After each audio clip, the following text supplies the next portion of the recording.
Hello everyone, I am Devi. Welcome to my channel. If you haven't seen the first video, do check it out. I'll have the video link in the description, and if you want to follow the series, you can also find the playlist link in the description. So, before getting into the first sloka, I actually had a little change of plans.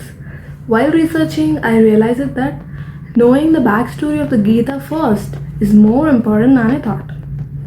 So for today's video, let's take a step back and understand the story that leads us to the Gita. As I said in my first video, the Bhagavadgita is the part of Mahabharata, one of the ancient Indian epics. Let's go back where this whole story begins and get to know the people and what happened between them. Our story takes us to the kingdom of Hastinapur, the kingdom of Kuru dynasty. It is traditionally associated with present-day Hastinapur in Uttar Pradesh. You can see the map here. It really exists with the same name even now. So when I was researching, I realized there are quite a lot of names to keep track of. So let's keep it simple.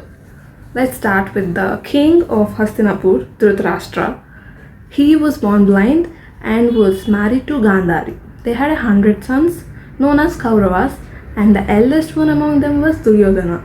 Dhritarashtra had a younger brother named Pandu. Pandu had 5 sons, Yudhishthira, Bhima, Arjuna, Nakula and Sahadeva, who are known as Pandavas. Their mother Kunti is also an important part of this family.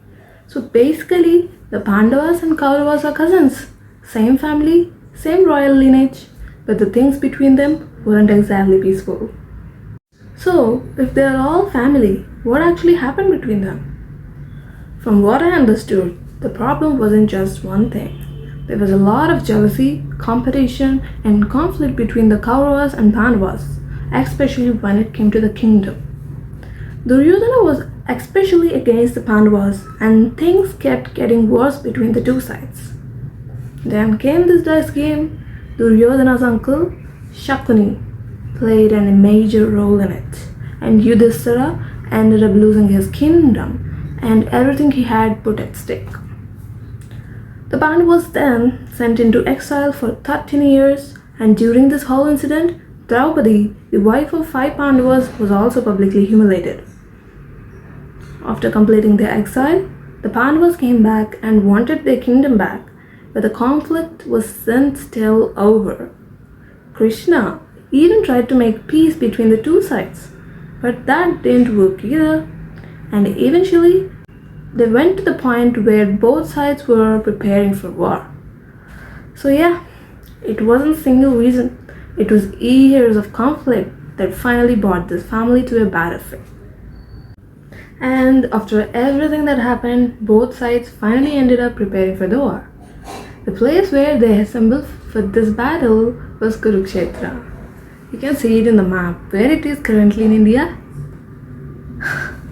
Today, Kurukshetra is in Haryana in northern India, and it is traditionally identified as the place where the Mahabharata war took place. And what I found interesting is that this wasn't just considered an ordinary piece of land. Kurukshetra was regarded as a sacred place, which is why it is also called Dharmakshetra, the field of Dharma. With both sides standing there, ready to fight, this is where Bhagavad Gita begins. And that's it for today. Now that we know the story behind it, we are finally ready to start with the first sloka. I will see you in the next one, where we'll get into Bhagavad Gita chapter 1, sloka 1. Let all good happen. Bye bye.